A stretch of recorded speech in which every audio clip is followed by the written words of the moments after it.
ఏపీలో election hit తో పాటు డైలాగ్ వార్ ఘాటు పెరుగుతోంది.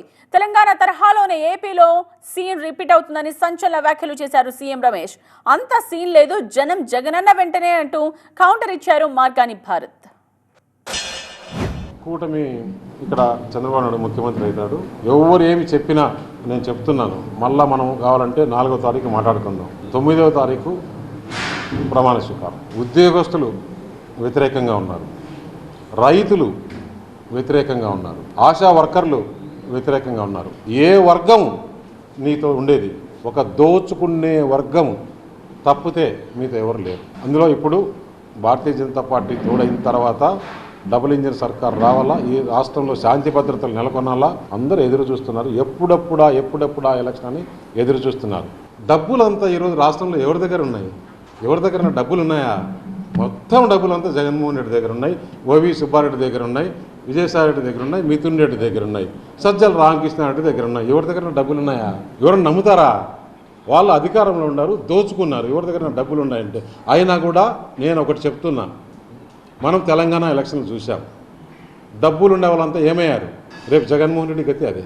ఇంకొకటి కూడా చెప్తున్నా, తెలంగాణలో అధికారం పోయిన తర్వాత బీఆర్ఎస్కి ఆ పార్టీ కొలాప్స్ కావడానికి 100 రోజులు పట్టింది.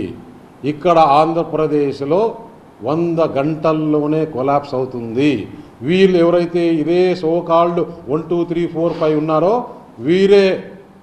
వీరికే పడుతుంది. మీరు చూస్తారు తమాషా అంతా. అందరూ ఆల్రెడీ చాలామంది ఒకరికొకరు టచ్లో ఉన్నారు, మాతో టచ్లో ఉన్నారు. 2014లో ఇదే కూటమి చంద్రబాబు నాయుడు గారు, పవన్ కళ్యాణ్ గారు, నరేంద్ర మోడీ గారు ముగ్గురు వెళ్ళారు. ఆంధ్రప్రదేశ్ రాష్ట్రానికి ఏమన్నా ఒరిగిందా అని అడుగుతా ఉన్నా. ఆంధ్రప్రదేశ్ రాష్ట్రానికి ఏం చేశారు అని నేను ఒక్కసారి ప్రశ్నిస్తూ ఉన్నా. ప్రత్యేక హోదా ఇవ్వలేదు, విశాఖ స్టీల్ ప్లాంట్ ప్రైవేటైజేషన్ ఆపుతామని హామీ ఇవ్వలేదు, అదేవిధంగా వెనకబడిన జిల్లాలకి నిధులు కూడా ఆపేశారు.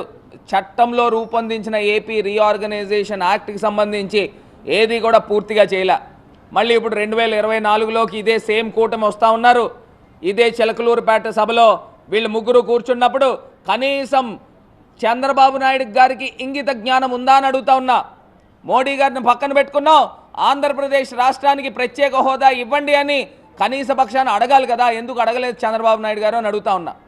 పోనీ పవన్ కళ్యాణ్ గారు ఎప్పటి నుంచో కూటమిలో ఉన్నాడు కదా, పోనీ ఆయనైనా అడిగాడా అంటే అది కూడా లేదు. మరి ఏం చేయడానికి? మొత్తం అంతా కూడా ఈ ఉడత ఊపులన్నీ కూడా ఇక్కడ ఆంధ్రప్రదేశ్ రాష్ట్రంలోనేనా? చంద్రబాబు నాయుడు గారి గ్రాఫ్ అలా పడిపోతూ ఉంది, ఇంకా పడిపోద్ది. కాకపోతే ఆయన వచ్చేది ఎలాగ జగనన్న గవర్నమెంటే. చంద్రబాబు నాయుడు గారు మళ్ళీ జైల్లోకి వెళ్లకుండా ఉండే విధంగా ఈయన ఈ రకమైన పొత్తు పెట్టుకున్నాడు అనేది ప్రజలు అనుకుంటా ఉన్నారు. రేపు రాబోయే ప్రభుత్వం జగనన్న ప్రభుత్వమే. ఖచ్చితంగా ముఖ్యమంత్రి గారు ఏదైనా ఒక మాట ఇస్తే మాట నిలబెట్టుకునే తత్వము, మాట నిలబెట్టుకునే నైజం ఉంది అని ఆంధ్రప్రదేశ్ రాష్ట్ర ప్రజలందరికీ కూడా తెలుసు. రాబోయే రోజుల్లో ఖచ్చితంగా మా ప్రభుత్వం ఫ్లయింగ్ కలర్స్తో రాబోతుందని కూడా ఈ సందర్భంగా తెలియపరుస్తూ